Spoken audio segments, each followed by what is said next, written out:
नमस्कार दोस्तों, मैं राम सिंह सारण सर्वोदय स्कूल मलसी सर की ऑनलाइन क्लासेज में आपका स्वागत करता हूं। हाँ, तो कल पढ़ा अपन ने पूर्ण आंतरिक परावर्तन, उससे संबंधित क्वेश्चंस देखे थे। आज उसकी घटनाएं पढ़ते हैं। पूर्ण आंतरिक परावर्तन से होने वाली घटना एक है मरीचिका, मिराज, यानी आपको गर्मी के समय जब आप रेगिस्तान में जाते हो तो गर्मी के समय आपको पानी के जलाशय, छोटे छोटे पानी भरा हुआ सा दिखाई देता है। वो वास्तव में वहाँ कोई पानी नहीं होता, वो भ्रम होता है, उसको कहते हैं मरीचिका। वो होता किस कारण से है? वो पूर्ण आंतरिक परावर्तन के कारण से होता है। क्यों होता है उसको देखते हैं। देखो, गर्मी के दिनों में रेगिस्तान की रेत वो जल्दी गर्म होती है, तो उसके कारण से ये मान लो सरफेस है, तो उसके नज़दीक की वायु भी गर्म हो जाती है। फिर रेत के संपर्क में आने वाली वायु गर्म हो जाती है, तो उसके मॉलिक्यूल्स काइनेटिक एनर्जी प्राप्त करके ऊपर उड़ने लग जाते हैं। तो वहाँ पे मॉलिक्यूलर डेंसिटी कम हो जाती है। रेत के या सरफेस के पास में मॉलिक्यूलर डेंसिटी कम हो जाती है, और ऊपर ऊपर बढ़ते हो जैसे जैसे सरफेस से, तो मॉलिक्यूलर डेंसिटी बढ़ती जाती है, यानी अपवर्तनांक, वायु की लेयर्स का अपवर्तनांक ऊपर की ओर बढ़ता है। तो मान ली मैंने एक लेयर ये है, ये सरफेस है, ये क्या है? सरफेस। फिर एक लेयर ऐसे मान ली, एक ऐसे मान ली। गर्मी के समय में होगा ये, और रेगिस्तान में ज़्यादा देखने को मिलता है। होता क्या है? सूर्य का प्रकाश जब अर्थ पर आपतित होता है तो अर्थ को गर्म कर देता है, और गर्म मिट्टी को या अर्थ को गर्म कर देता है। मिट्टी के संपर्क में आने वाली वायु भी गर्म हो जाती है, और वो फिर ऊपर उड़ने लग जाती है। तो ऐसे मैंने लेयर सी मानी। तो आप जैसे जैसे नीचे की ओर बढ़ते हो तो अपवर्तनांक डिक्रीज होता जाता है ना। तो मान लो यहाँ पर एक पेड़ है, यहाँ पे एक पेड़ है, तो पेड़ पे प्रकाश किरणें आपतित होंगी, तो पेड़ सभी दिशाओं में प्रकाश किरणों को परावर्तित करता है। तो पेड़ के शीर्ष से एक प्रकाश किरण इस तरह से आपतित हो रही है। वैसे असंख्य होती है, मैंने एक मान ली। अब ये जो मैंने जितनी लेयर मानी है उनका अपवर्तनांक अलग अलग है, तो इसका अपवर्तनांक क्या है? ज़्यादा है, यानी μ1 मान लिया, इसका μ2 मान लिया, इसका μ3 मान लिया, इसका μ4 मान लिया। समझने के लिए यहाँ पे μ1 ग्रेटर देन है, μ2 से ग्रेटर देन है, μ3 से ग्रेटर देन है μ4, यानी सबसे कम अपवर्तनांक किसका है? अर्थ के संपर्क में जो वायु है उसका। तो होगा क्या? जब प्रकाश किरण सघन से विरल में गमन करेगी, और ये प्रकाश किरण, ये मान लो जब सघन से विरल में अपवर्तित होगी तो क्या होगी? अभिलंब की ओर मुड़ेगी या अभिलंब से दूर हटेगी? सघन से विरल में आ रही तो अभिलंब से दूर हट जाएगी ना। तो ऐसे फिर यहाँ पे भी मान लो ये प्रकाश किरण अभी अब क्रिटिकल कोण से कम कोण पे आपतित हो रही है, तो ये क्या होगा? वापिस सघन से विरल में, तो अभिलंब से दूर हटेगी। वापिस फिर सघन से, ये सघन फिर विरल, सघन से विरल में, तो अभिलंब से दूर हटेगी। ऐसे करते करते क्या हो रहा है? आपतन कोण का मान लगातार बढ़ता जा रहा है ना। तो ये प्रकाश किरण अब क्या है? अब मान लो क्रिटिकल एंगल से ज़्यादा कोण पे आपतित हो रही है। सघन से विरल में जाते समय क्रिटिकल कोण से अधिक कोण पे आपतित हो रही है, तो क्या हो जाएगा? इसका पूर्ण आंतरिक परावर्तन। पूर्ण आंतरिक परावर्तन में अब क्या? सघन से विरल में जा रही है, नहीं, विरल से सघन में जा रही है, तो अभिलंब की ओर मुड़ जाएगी, है ना। फिर अभिलंब की ओर मुड़ जाएगी, फिर अभिलंब की ओर मुड़ जाएगी। ऐसे मुड़ती मुड़ती वापिस परावर्तित होती है। और मान लो यहाँ पे कोई ऑब्जर्वर है, देखने वाला, ऑब्जर्वर है देखने वाला, क्या उसको ये प्रकाश किरण मुड़ती हुई दिखेगी? नहीं, उसको लगेगा कि प्रकाश किरण कहीं यहाँ से आ रही है, यानी प्रकाश किरण यहाँ से आती हुई आभास होगी। तो प्रकाश किरण वास्तव में तो पेड़ के शीर्ष से आ रही है, लेकिन यहाँ से आती हुई आभास होगी, तो उसको लगेगा कि यहाँ पर पेड़ का उल्टा प्रतिबिंब बन रहा है, पेड़ का उल्टा प्रतिबिंब प्राप्त हो रहा है। और पेड़ का उल्टा प्रतिबिंब कब बनता है? जब जल हो, तो जल में ही उल्टा बनता है। जैसे मान लो यहाँ पे पानी भरा हुआ, मैं यहाँ खड़ा हूँ और पानी के आगे आप हो, तो आप वहाँ से मेरी उल्टी परछाई यानी प्रतिबिंब आप जल में देख सकते हो। तो मनुष्य का दिमाग क्या काम करता है कि यहाँ पे उल्टा प्रतिबिंब बना, इसका मतलब क्या है? यहाँ पे पानी भरा हुआ है ना? तो वास्तव में कोई पानी भरा हुआ नहीं होता, उल्टा प्रतिबिंब दिखता है, इसे कहते हैं मरीचिका। ये किसकी घटना है? पूर्ण आंतरिक परावर्तन की घटना। ठीक है। हाँ, अब अगली घटना देखते हैं, ऑप्टिकल फाइबर, प्रकाशिक तंतु। यह एक ऐसा उपकरण होता है जिसमें पूर्ण आंतरिक परावर्तन की घटना का उपयोग करते हुए इलेक्ट्रिकल सिग्नल्स या ऑडियो हो गया, वीडियो हो गया, उनको एक जगह से दूसरी जगह तक बहुत ही फास्टेस्ट यानी बहुत ही तीव्रता से स्थानांतरण किया जाता है, लगभग प्रकाश के वेग के। यानी प्रकाश के वेग जितना कितना होता है, बहुत ज़्यादा होता है ना, तो उसके वेग कि जितने वेग पर सिग्नल्स को एक जगह से दूसरी जगह तक स्थानांतरित किया जाता है, किसकी सहायता से? प्रकाशिक तंतु की सहायता से। यानी यह एक ऐसा उपकरण है जिसके माध्यम से पूर्ण आंतरिक परावर्तन द्वारा दृश्य संकेतों को एक स्थान से दूसरे स्थान तक बहुत ही तीव्रता से लगभग 3 × 10⁸ मीटर पर सेकंड वेग से 8 मीटर पर सेकंड एक स्थान से दूसरे स्थान तक भेजे जाते हैं, सिग्नल्स भेजे जाते हैं, संकेत भेजे जाते हैं। ये कैसा बना होता है? उसका स्ट्रक्चर देखो,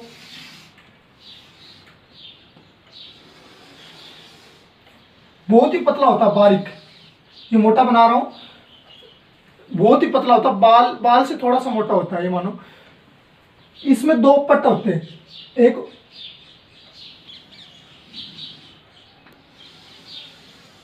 ऐसे ऊपर,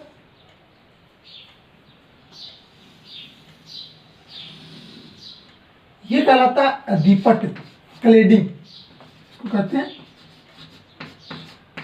अधिपट, इंग्लिश में बोलो तो क्लेडिंग। और अंदर वाला क्या कहलाता है? क्रोड या कोर बोल दो, इसको बोलते हैं क्रोड, इंग्लिश में बोलो तो कोर बोल दो। इस पर आप प्रकाश किरणें यदि आपतित करवाओ, मान लो यहाँ पे प्रकाश किरण आपतित करवा रहे हो, इस तरह से कोई प्रकाश किरण ऐसे आपतित हो रही है, यहाँ एयर है, फिर आगे कोई मेटल है, और इसमें यह भी ध्यान में रखना, अधिपट का अपवर्तनांक मान लिया μ1 और क्रोड का मान लिया μ2। यहाँ पे μ2 ग्रेटर देन है μ1 से, यानी बाहर वाले जो लेयर बनी होती है उसका अपवर्तनांक अंदर वाले से कम होता है। तो यहाँ पे अभिलंब ड्रॉ करोगे, तो ये प्रकाश किरण, ये मान लो अभिलंब, ये अभिलंब हो गया, ऐसे मानो ये अभिलंब। यहाँ पे मत सोचो, ये प्रकाश किरण आगे जाके मान लो यहाँ टकराई, ठीक, यहाँ टकराई, तो ये प्रकाश किरण इस तरह से इसमें इंटर करवाई जाती है कि दीवारों पे जब टकराती है ना, तो क्रांतिक कोण से अधिक कोण पर आपतित होती है। तो यहाँ पे अभिलंब ड्रॉ करोगे, तो ये क्रांतिक कोण से अधिक कोण पे, यानी ये जो एंगल बन रहा है आई, ये आई ग्रेटर देन है सी से, यानी क्रिटिकल एंगल से अधिक कोण पे आपतित हो रही है। तो इसका अपवर्तनांक क्या है? अधिक है अंदर वाले क्रोड का, और बाहर वाले का क्या अपवर्तनांक? कम। तो सघन से विरल में प्रकाश किरण क्रांतिक कोण से अधिक कोण पर आपतित होती है, तो उसका पूर्ण आंतरिक परावर्तन हो जाता है। तो ये प्रकाश किरण इतने ही कोण पे ऐसे परावर्तित हो जाती है। अब यहाँ पे अभिलंब ड्रॉ करोगे, तो यहाँ पर भी ये क्रांति कोण से अधिक कोण परावर्तित होती है। तो ये ऐसे टकराती, इतने कोण पे परावर्तित होगी, ऐसे टकराती टकराती प्रकाश किरण एक जगह से दूसरी जगह तक स्थानांतरित होती है।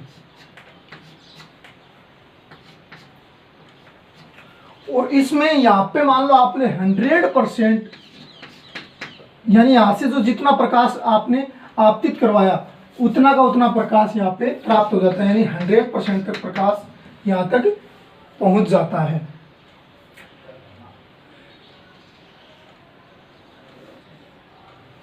अब ये प्रकाश एक जगह से दूसरी जगह पहुंचाकर सिग्नल्स कैसे भेजे जाते हैं, ऑडियो वीडियो इनके सिग्नल्स भेजे जाते हैं इस प्रकाशिक तंतु की सहायता से। प्रकाश क्या है, एक एनर्जी है ना, तो एनर्जी को आप आगे जब प्रकाश की फॉर्म में भेजते हो, आगे फिर जिस रूप में आपको चाहिए उसमें आप उसको कन्वर्ट कर सकते हो ट्रांसड्यूसर की सहायता से। ट्रांसड्यूसर एक ऐसी डिवाइस होती है जो एनर्जी के एक फॉर्म को दूसरी फॉर्म में कन्वर्ट करती है ना। तो एलईडी हो गया, फोटोडायोड हो गया, अपना एसी जनरेटर है, डीसी जनरेटर है, मोटर है, सब क्या है, ट्रांसड्यूसर है। तो यहाँ पे मान लो आप इलेक्ट्रिकल सिग्नल को भेजना, इलेक्ट्रिकल सिग्नल को एक जगह से दूसरी जगह पर आपको स्थानांतरित करना है। तो क्या करोगे आप, इलेक्ट्रिकल सिग्नल को ट्रांसड्यूसर की सहायता से कन्वर्ट कर लोगे किसमें, लाइट सिग्नल में, लाइट सिग्नल में चेंज कर लोगे। फिर आगे पहुंच के लाइट सिग्नल आपको चाहिए नहीं, आपको साउंड चाहिए या फिर इलेक्ट्रिकल सिग्नल चाहिए, जो भी चाहिए उसको वापस आप कन्वर्ट कर लोगे किसमें, ट्रांसड्यूसर की सहायता से। ट्रांसड्यूसर की सहायता से वापस आप उसको किस में कन्वर्ट कर लोगे, जिस फॉर्म में आपको एनर्जी चाहिए उसमें। साउंड में चाहिए तो साउंड में कर लोगे और इलेक्ट्रिकल में चाहिए तो इलेक्ट्रिकल में।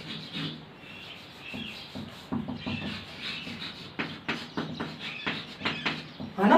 तो ऐसे इस प्रकाशिक तंतु की सहायता से बहुत ही तीव्र गति से सिग्नल्स को एक जगह से दूसरी जगह तक स्थानांतरित किया जाता है। ये अपने जो यूज करते हैं ना इंटरनेट कनेक्शन, उनका जो वायर होता है उसमें ये प्रकाशिक तंतु होते हैं बहुत सारे।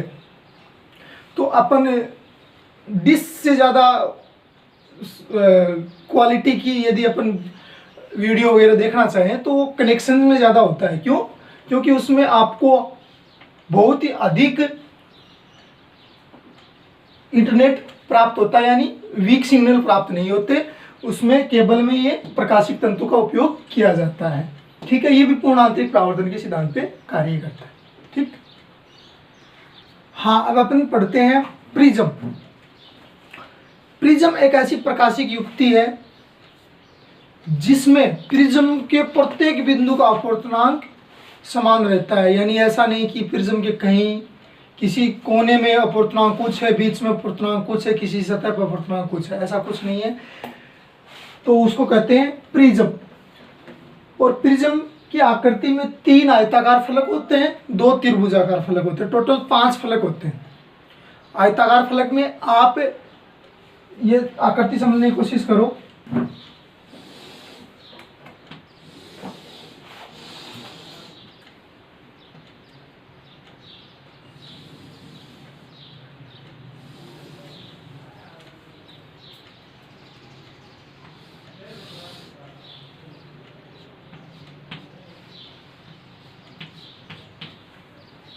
कुछ लग रहा है? ये इसके पीछे वाला फलक है, सामने वाला देखो, इसको डॉटेड से दिखाता हूँ।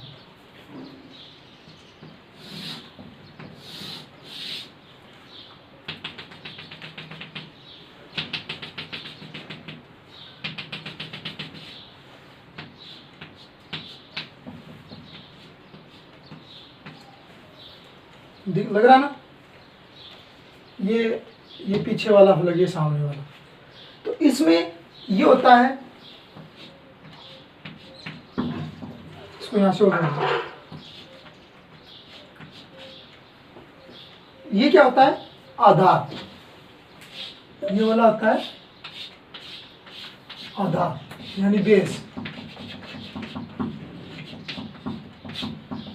इसको ऐसे पलट के लिख दोगे, रख दोगे तो ये आधार हो जाएगा। अभी ये दोनों पृष्ठ क्या है, ये वाला पृष्ठ और इधर वाला ये वाला पृष्ठ, ये यानी इधर वाला पृष्ठ और इधर वाला पृष्ठ दोनों क्या है, अपवर्तक पृष्ठ, यानी यहां से प्रकाश किरणों का अपवर्तन करा सकते हैं। ठीक। और यहां जो एंगल बन रहा है ये वाला, ये एंगल ए, इसको कहते हैं प्रिज्म कोण,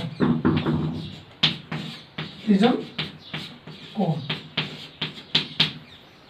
ठीक है। आप मान लो इस सतह पे आपतित करवाते हो तो ये अपवर्तक सतह हो जाएगी, और ये दोनों आयताकार फलक ऐसे झुके भी रहते हैं कोई कोण पे, दोनों जो आयताकार फलक है अपवर्तक फलक, वो जितने कोण पे ऐसे टिके रहते हैं ना, उसको कहते हैं क्या, दोनों के बीच बनने वाला कोण, ये वाला कोण, ये कहलाएगा प्रिज्म कोण। जैसे देखो ऐसी आकृति होती है, इसको आप यहाँ बीच में नीचे सटा दो, ये तो ये नीचे वाला आयताकार फलक हो जाएगा एक, ये दूसरा आयताकार फलक और ये तीसरा, तीन आयताकार फलक हो गए, एक ये त्रिभुज फलक, ये त्रिभुज फलक। तो ये वाले दोनों अपवर्तक, यदि इधर से आप प्रकाश किरण आपतित करवाते हो तो ये अपवर्तक, इधर से करवाते हो तो ये अपवर्तक, यानी यहाँ से अपवर्तन होगा, और जिस सरफेस पे रखे हो वो आधार कहलाएगा। ठीक है। इन दोनों के बीच जो कोण बन रहा ना, ये कोण, ये कहलाएगा प्रिज्म कोण। ये क्या कहलाएगा, प्रिज्म कोण। बहुत इंपॉर्टेंस है इस प्रिज्म कोण की, आगे देखेंगे अपन। ठीक है, इतना समझ में आया। और एक आपने कांच की स्लेब से भी अपवर्तन देखा था, ऐसे, ये मान लो एक कांच की स्लेब है ना, इसमें यदि आप प्रकाश किरण ऊपर से जैसे आपतित करवाई थी, ये अभिलंब की ओर मुड़ी, फिर वापिस अभिलंब से दूर हट गई, इस तरह से प्रकाश किरण यदि इसमें अपवर्तित होती है ना, तो ये स्लेब होती है। और कोई प्रकाश किरण ऐसे निकल जाए तो, जैसे इस सतह पे आपतित हो रही हो, यहाँ अभिलंब थोड़ा दूर कर दूं, यहाँ प्रकाश किरण एक आपतित हो रही हो मान लो, फिर क्या होगा, ये अभिलंब की ओर मुड़ेगी, अभिलंब की ओर मुड़ के और यहाँ आपतित होगी, यहाँ अभिलंब, फिर अभिलंब से दूर हट जाएगी। तो ये फिर प्रिज्म बन जाता है। दोबारा देखो, किसी कोने से, किसी स्लेब के कोने से यदि प्रकाश किरण अपवर्तित होकर बाहर निकले तो वो प्रिज्म की तरह बिहेव करता है।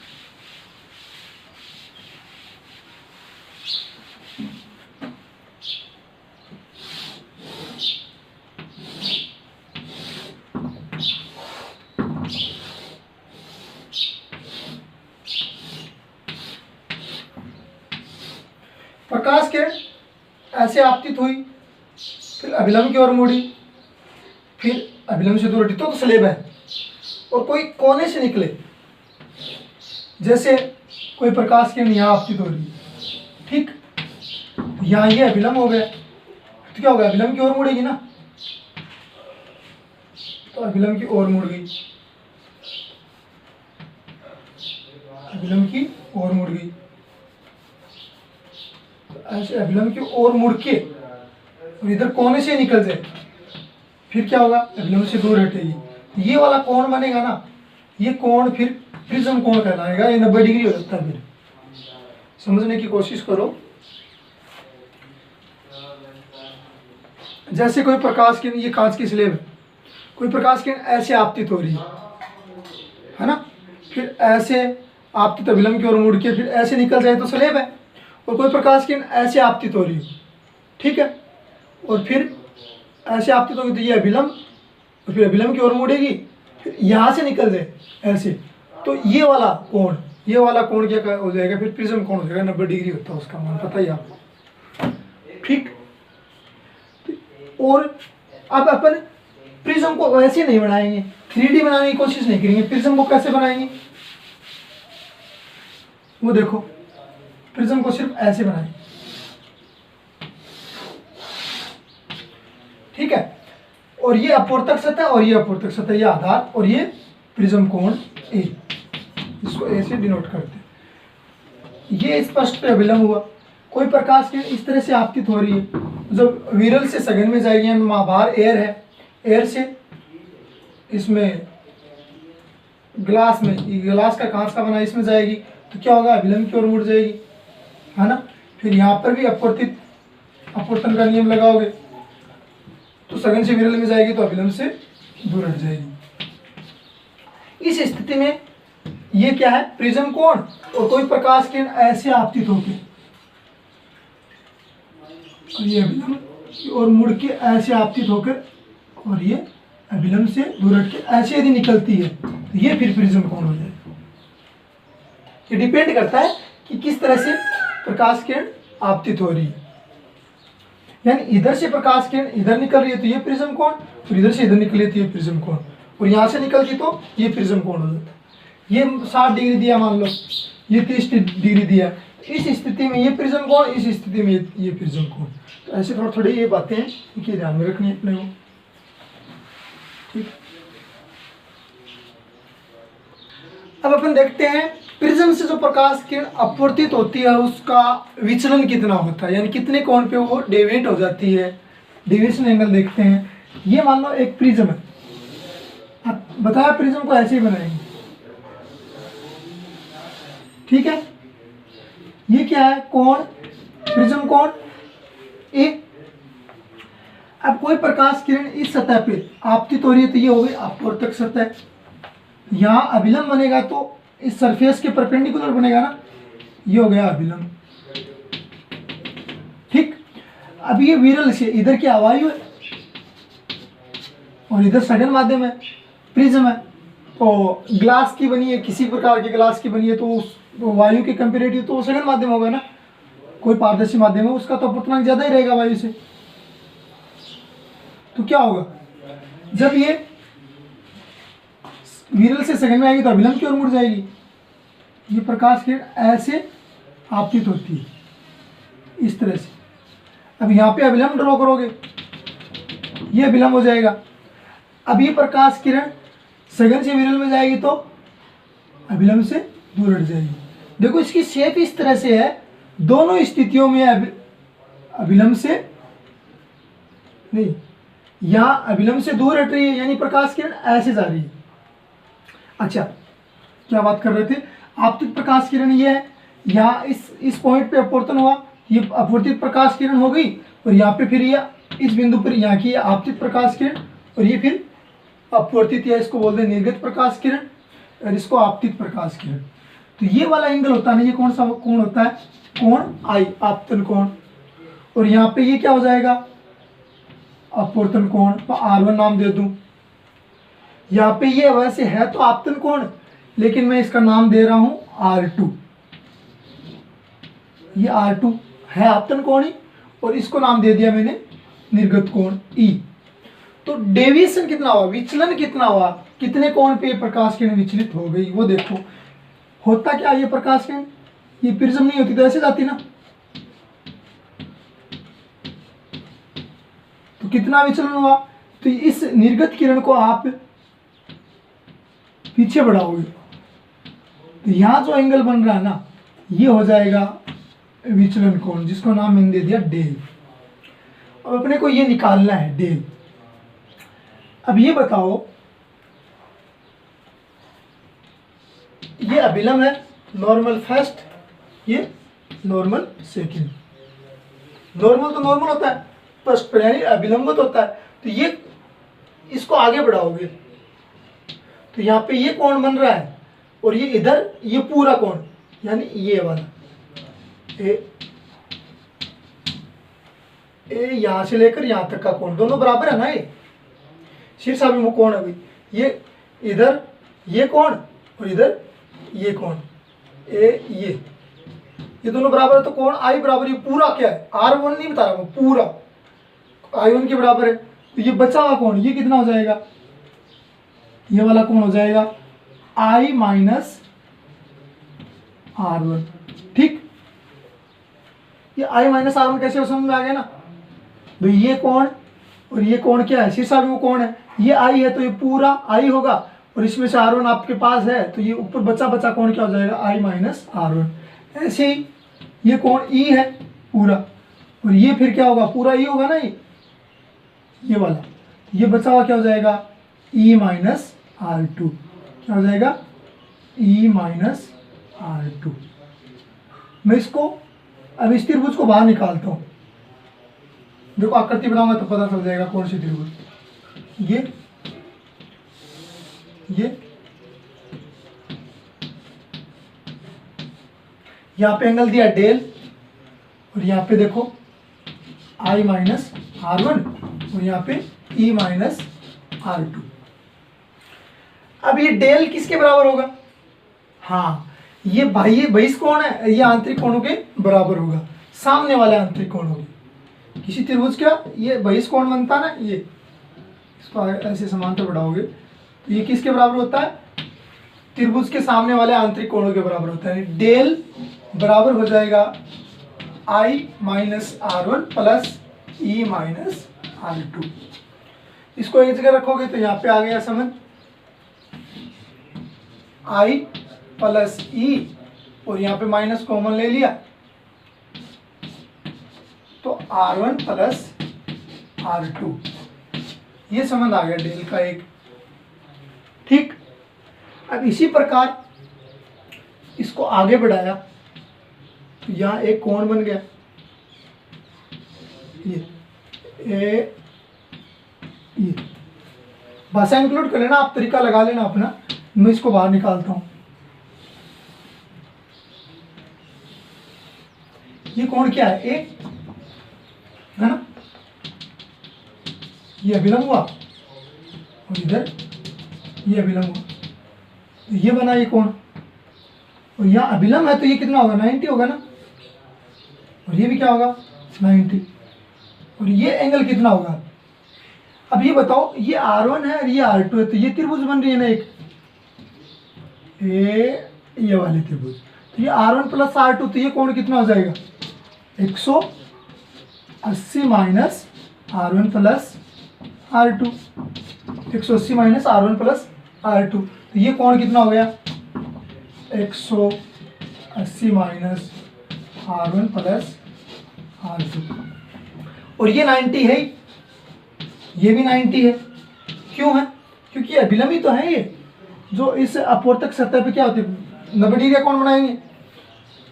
अब बताओ कि एक चतुर्भुज के चारों कोणों का योग कितना होता है, हाँ 360 होता है ना चतुर्भुज के चारों कोणों का, तो मैं इनको जोड़ के 360 के बराबर रख दूं, यानी A प्लस 90 प्लस 90, ये दोनों 90 plus 180 minus R1 plus R2 बराबर है किसके, 360, यानी ये कोण प्लस ये पूरा ये कोण प्लस ये कोण प्लस ये कोण 360 के बराबर होंगे, या 180 प्लस 180 360, इधर से आके माइनस हो जाएगा, तो यहाँ पे क्या आ गया,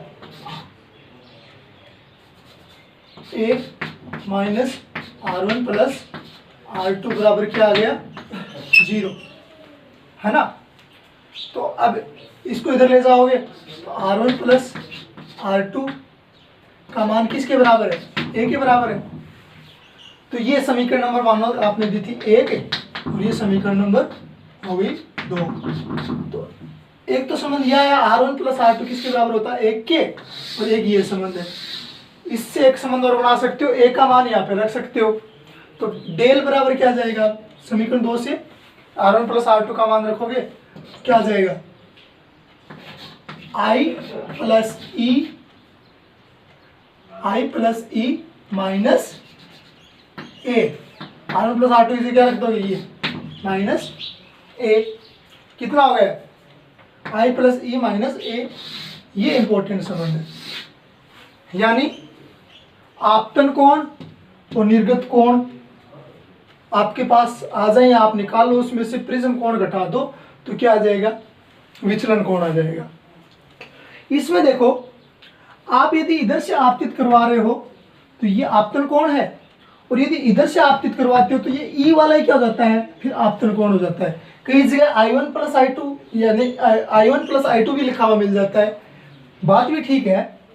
मान लो यहाँ पे 30 डिग्री कोण पे आप आपतित करवा रहे हो, तो यहाँ पे जो निर्गत कोण आपको मिला मान लो 45 डिग्री, तो आप यदि इधर से 45 पे आपतित करवाते हो तो इधर 30 मिलेगा, फिर ये निर्गत कोण हो जाएगा, फिर ये आपतन कोण हो जाएगा, है ना। रिवर्सिबिलिटी का कॉन्सेप्ट लगता है, principle of reversibility of light, यानी यहाँ से आप विपरीत वापस जितने कोण पे आपतित करवाओगे, ये समझो आपने किसी प्रिज्म पे 30 के कोण पर आपतित करवाई तो आपको मिला निर्गत कोण 45, तो आप उसको 180 मोड़ दो, 180 डिग्री कोण पे मोड़ दो मान ली, यानी कि आप 45 पे यदि आपतित करवाओगे तो इधर निर्गत मिलेगा 30, ठीक है। तो इसलिए यहाँ पे I1 प्लस I2 भी लिखा हुआ मिलता है कई बुकों में। तो ये है दो फॉर्मूले इंफॉर्मेशन आई अपने पास, ए बराबर होता है R1 प्लस R2 के, ए बराबर R1 प्लस R2 और डेल बराबर I प्लस E माइनस ए। उतारो। एक क्वेश्चन है, एक समबाहु त्रिभुजाकार एक अपने पास प्रिज्म है जिस पे एक प्रकाश किरण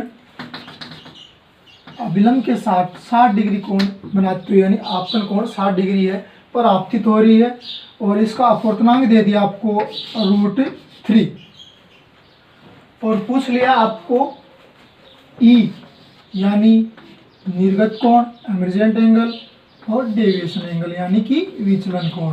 क्वेश्चन ये इतनी इंफॉर्मेशन दी है कि एक समबाहु त्रिभुज पे आपतित प्रकाश किरण एक अपवर्तक सतह के साथ 60 डिग्री कोण बना रही है, तो और जिस प्रिज्म का अपवर्तनांक है कितना, ये कितना है √3, यानी प्रिज्म अपवर्तनांक √3। तो आपको निर्गत कोण और क्या निकालना है, विचलन कोण। होगा क्या है, अभिलंब की ओर मुड़ेगी, चित्र से और समझ लो क्या निकालना, फिर ये अभिलंब से दूर हट जाएगी, यानी ये 60 डिग्री और यहाँ पे कितना बनेगा, ये R1 मान लिया और ये R2,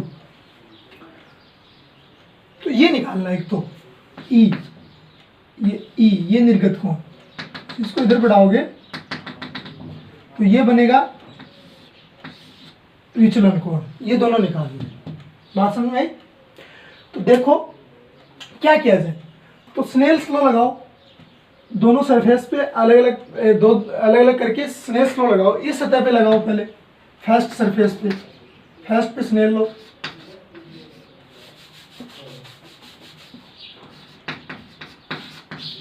स्नेल का नियम से, स्नेल के नियम से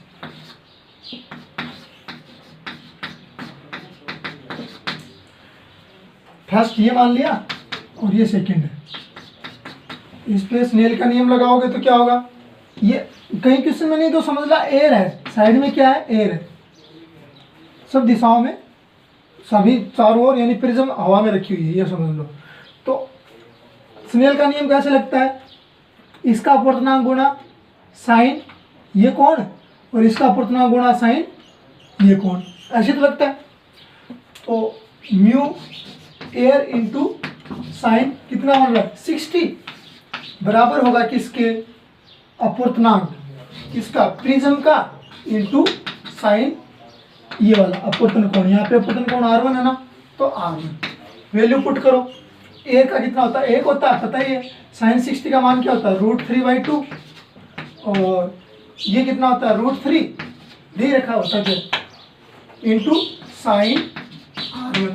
यहाँ से साइन R1 की वैल्यू निकाल लो, कितना आ गया, साइन R1 बराबर आ गया 1/2। R1 का मान कितना है, 1/2 साइन का मान किसके लिए होता है, 30 डिग्री के लिए, है ना। तो ये कोण कितना बन रहा है, R1 का मान है 30 डिग्री, तो ये कोण कितना बन रहा है, 30 डिग्री बन रहा है, ठीक। अब R2 निकालना है, तो आपने अभी भी एक संबंध प्राप्त किया था, A बराबर क्या होता है, R1 प्लस R2। तो ए आपके को दिया हुआ है, समबाहु त्रिभुज है, तो ए का मान कितना है, 60 है, क्योंकि सारे कोण 60 नहीं, सॉरी इधर रखेंगे ना 60, और R1 का मान कितना 30 प्लस R2, तो R2 कितना हो जाएगा यहाँ से, R2 का मान 30 इधर 30 हो गया ना, ये R2 का मान भी कितना है 30 डिग्री। अब ये 30 डिग्री है, इसका अपूर्णांक है, तो निर्गत कोण निकाल लो, किससे, स्नेल के नियम से। तो सेकेंड सरफेस पे स्नेल का नियम लगाता हूँ, तो ये मिटा दो क्या, चलो मिटाता हूँ, मिटा दो। तो अपने पास R1 R2 आ गया, वो मैंने वहां पे रख दिया।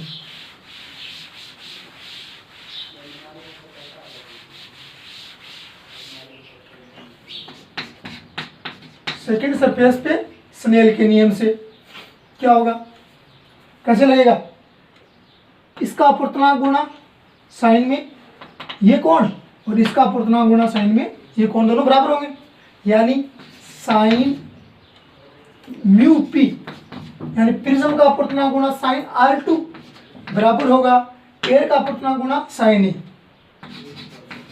साइन ई। तो ये कितना √3 और ये अपने को निकाल दे रखा है, साइन कितना है 30 डिग्री दे रखा, नहीं निकाला है, बराबर ए का 1 गुणा साइन ई, यहाँ से वैल्यू निकाल लो, √3 × 1/2 बराबर साइन ई। तो ये क्या हो जाएगा, साइन ई बराबर आ गया √3/2, यानी ई का मान कितना है 60 डिग्री, यानी ये निर्गत कोण कितना आएगा 60 डिग्री आएगा। ये दो चीज पूछी है, ठीक है, उतारो। अगला क्वेश्चन, एक प्रिज्म जिसका प्रिज्म कोण दिया आपको ए कितना 75 डिग्री और एक प्रकाश किरण इस अपवर्तक सतह पे 45 डिग्री कोण पे आपतित हो रही है और इस प्रिज्म का अपूर्णांक √2 है, तो आपको ई और डेल यानी निर्गत कोण और विचलन कोण ज्ञात करने हैं। ठीक है, भाषा में मिल सकता है क्वेश्चन, ऐसे दे दे कि एक प्रिज्म जिसका अपूर्णांक √2 है और प्रिज्म कोण 75 डिग्री है, जिस पे कोई प्रकाश किरण किसी अपवर्तक सतह पे 45 डिग्री कोण पर आपतित हो रही है, तो विचलन कोण व निर्गत कोण ज्ञात करो। ठीक है, तो ये प्रकाश किरण पहले से चित्र से देख लो, इधर जाएगी, यहाँ अभिलंब ऐसे जाएगी, दूर मुड़ जाएगी ना इधर, हाँ, यानी ये और R1 और ये R2 और ये E, और इसको पीछे बढ़ाओगे यहाँ बनेगा वो डेल बन जाएगा, यानी विचलन कोण, ये वाला, ये विचलन कोण। वही स्नेल के नियम से पहले पॉइंट पे स्नेल का नियम लगाओ फर्स्ट सतह पे, तो स्नेल के नियम से क्या हो जाएगा, एयर है, हवा है, मैं कहीं लिखना बोल रहा हूँ तो समझ लो चारों ओर क्या है, हवा ही है, mu air into sine 45 degree बराबर होगा किसके, अपूर्णांक गुणा साइन R1 के, यानी म्यू पी गुणा साइन R1।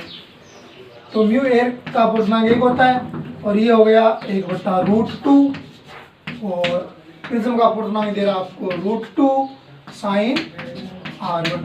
तो यहाँ से क्या हो जाएगा, साइन R1 बराबर हो जाएगा 1/2, यानी R1 कितना कोण है 30 डिग्री, यानी ये R1 का मान कितना आ जाएगा 30 डिग्री।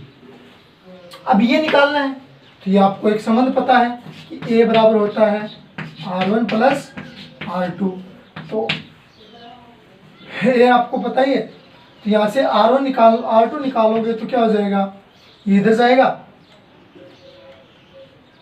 चलो ऐसे देख लो, R2 निकालोगे तो R1 इधर जाएगा ना, तो क्या हो जाएगा A माइनस R1, A कितना 75 डिग्री और R1 कितना 30 डिग्री, कितना बचा, घटाओ इसको 45 ना, तो R2 का मान कितना आ गया 45 डिग्री। तो यानी ये आप इस बिंदु पर बनने वाला ये आपतन कोण ये 45 डिग्री होगा। ये कोई अपवर्तन कोण नहीं है, मैंने R2 नाम ही दे दिया, ये आपतन कोण है इस बिंदु के लिए, यहाँ पर अपवर्तन की घटना हो रही है उसके लिए आपतन कोण है, तो 45 डिग्री। ठीक, आपतन कोण 45 डिग्री है, तो अब निर्गत कोण निकाल सकते हो किससे, स्नेल के नियम से। स्नेल के नियम से निकालोगे दूसरी सतह पे, इस पे सेकंड पे स्नेल नियम लगाओ,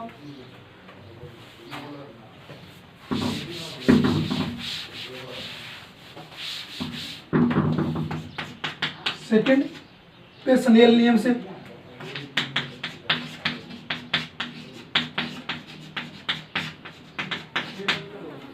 क्या होगा, इसका अपवर्तनांक गुणा इसका आपतन कोण साइन में, यानी mu P into sine R2 बराबर होगा किसके, म्यू एयर इंटू साइन ई के।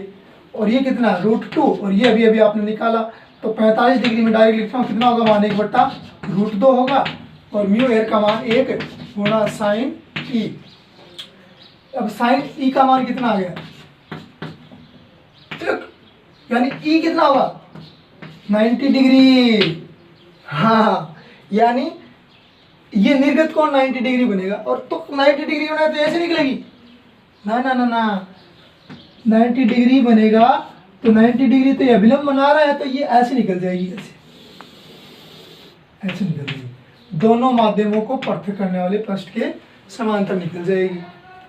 इस स्थिति में 45 डिग्री क्या होगा, इस अपवर्तन घटना में क्रिटिकल एंगल यानी क्रांतिक कोण होगा, एग्जिट क्रांतिक कोण होगा ये 45 डिग्री।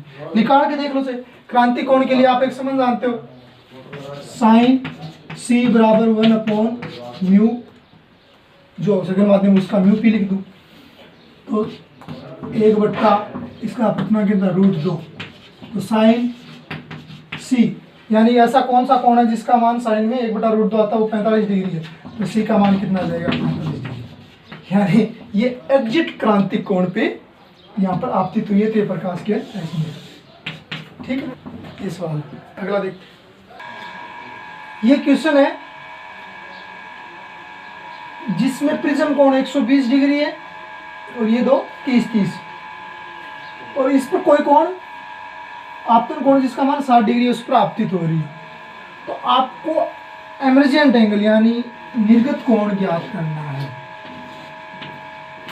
ठीक है, जिसका अपवर्तनांक √3 है, प्रिज्म का अपवर्तनांक क्या है √3, इधर भी वायु है उधर भी वायु है, तो ये क्वेश्चन आपको घर से करना है। अभी प्रिज्म का कॉन्सेप्ट कंप्लीट नहीं हुआ, प्रिज्म को आगे और बढ़ाएंगे अगली क्लास में, तो यहाँ तक 2 फॉर्मूले बनाए हैं, उन पे डिपेंडेंट कोई न्यूमेरिकल हो तो वो आप बुक से कर लेना, और बाकी पीछे जो न्यूमेरिकल नहीं आ रहे वो पूछा करो, नहीं पूछोगे तब तक मैं बुक का कोई न्यूमेरिकल नहीं बताऊंगा, ये बताऊंगा। ठीक है, पूछोगे तभी बताऊंगा। ठीक है, पूछा करो, क्या करो, किताब की न्यूमेरिकल क्या करो। ठीक है, आज के लिए इतना ही काफ़ी, धन्यवाद, खुश रहो।